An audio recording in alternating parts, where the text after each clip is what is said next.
आजकल बहुतों की सीक्रेट लाइफ फोन में। बहुत सारी बहनें मुझे जब हमारे चर्च में जब शादी की बारी आती है बोलती है भैया कैसे परखें होने वाला पति फेक है कि जीनियन है, कैसे परखें। मैं उनको बोलता हूं सदैव एक बात देखो, रात को कितना लेट ऑनलाइन है, इससे पता चल जाएगा। आजकल फोन नहीं दिखाते हैं लोग, इतने लॉक लगा के रखे हैं, 1 लॉक 2 लॉक जिगजैग। हाँ, अगर आपके घर में बच्चे हैं और फोन को उठा के मजाक करते हैं तो समझ में आती है बात। आप ट्रैवल करते हो, फोन के अंदर बटन दब जाता है तो समझ में आता नहीं। लेकिन अगर ये बातें भी नहीं है तो फिर लॉक कोड लगाने की जरूरत क्या है? ब्रदर, जरूरत है। आप नहीं समझोगे ब्रदर, जरूरत है। गंदी चैट्स पड़ी हैं ब्रदर जो रात को करता हूं, सब पढ़ लेंगे ना ब्रदर। गंदे फोटोज पड़े हैं ब्रदर, मैं पॉर्न वीडियोस देखता हूं भाई। मैं आपसे पूछना चाहता हूं, क्या आपका फोन क्लीन है? क्या आप ऐसे हैं आप घर पे जाके अपने फोन को बीच में फेंक दें और कहें सबको जिसको यूज करना है करो? मैं करता हूं। मैं कई बार अपने घर में बोलता हूं ये लो पड़ा हुआ है, डैडी को बोलता हूं आपको फोन करना है मेरे से करो, no problem. This is a dirty life of so many youth. और अगर आप एक ऐसे व्यक्ति हो जो व्यभिचार में जिंदगी जी रहे हो तो ये मत कहो कि मैं कमजोर हूं। सब कमजोर हैं। यीशु ने कहा शरीर दुर्बल है, आत्मा तैयार है। यीशु ने कहा सब कमजोर हैं। अब ये कहो ब्रदर मैं प्रभु का भय खो चुका हूं। कोई बाइबल नहीं थी यूसुफ के पास, कोई गूगल कोई यूट्यूब नहीं था कि वो सरमन सुनेगा किसी का, कोई पास्टर और प्रचारक नहीं था उसके पास। एक ही चीज थी जिसकी वजह से उसे व्यभिचार को ना कहा, द फियर ऑफ गॉड। परमेश्वर का भय था उसके पास। वो एक लेसन सीख चुका था और वो था परमेश्वर देख रहा है।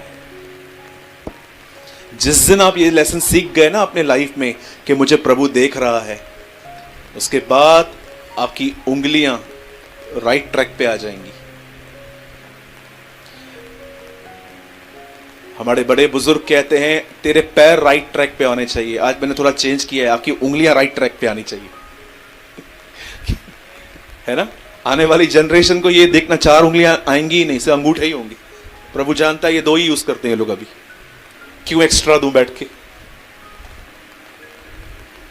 आप जानते हैं जीसस जो था वो उनके आधीनता में था। मेरे भाइयों अगर आप जवान हो, मेरी बहनों अगर आप जवान हो, मैं आपको सच कहता हूं आपको गोल्डन चांस है प्रभु के साथ चलने का। मैंने बहुत सारे पुराने लोगों को काउंसलिंग दी है, चेंज नहीं होते ये लोग। सबके लिए नहीं कह रहा हूं, कुछ के लिए डटे रहते हैं अपनी बातों पे, अड़ियल बातों पे। पेड़ जब छोटा होता है ना आप उसे कैसे भी घुमा सकते हो, लेकिन जब पेड़ बड़ा हो जाए नो मोल्ड, वो वैसा ही रहने वाला है। अब जवानों को एक गोल्डन चांस है आज कि अपने जिंदगी को खुदा की तरफ फेर दो। आप जलंधर के लिए आशीष बनोगे, लोग आपको देखकर यीशु को जानेंगे। आप जानते हैं मेरा ड्रीम क्या है? कि मैं अपनी कलीसिया को एक दिन कह सकूं फॉलो मी। एक दिन मैं अपनी कलीसिया को कह सकूं मेरा पीछा करो। मैं सिद्ध नहीं हूं। यीशु आगे चलता है, पौल उसके पीछे चल रहा है। पौल कहता है मेरी सी चाल चलो ताकि मैं मसीह की चाल चलूं। और हम सारे भाई जो प्रचार करते हैं, ये हमारे अंदर गट्स होने चाहिए कि हम भी अपनी मंडली को कह सकें आओ मेरा पीछा करो, कम एंड फॉलो मी। मैं सिद्ध नहीं हूं लेकिन मैं उस रास्ते पे चलना स्टार्ट कर दिया हूं। अगर आप मेरे पीछे आओगे तो ठोकर नहीं खाओगे। और जब बाइबल बताती है प्रभु यीशु मसीह 30 साल के हुए और उन्होंने अपने चचेरे अपने कजिन ब्रदर्स से बपतिस्मा लिया, जॉन द बैप्टिस्ट से। और बपतिस्मा लेने के बाद बाइबल बताती है जब उसने सेवकाई शुरू की, उसने अपनी मिनिस्ट्री में एक व्यक्ति को चुना। यह व्यक्ति था पतरस। मैं आप में से हर एक को बताना चाहता हूं, पतरस वही व्यक्ति है जो सबसे पहले चूज किया गया उसकी सेवकाई में।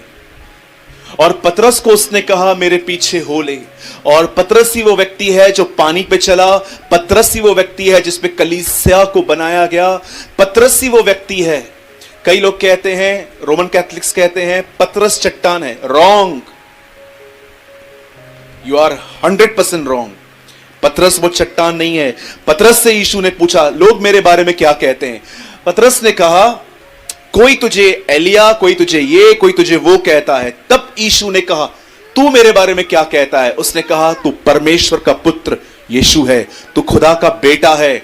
जब उसने ये कन्फेस किया तब उसने, प्रभु ने उसको कहा अब मैं तुझ पे अपनी कलीसिया बनाऊंगा। रोमन कैथलिक कहते हैं कि पतरस वो चट्टान है। रॉन्ग, पतरस का कन्फेशन चट्टान है।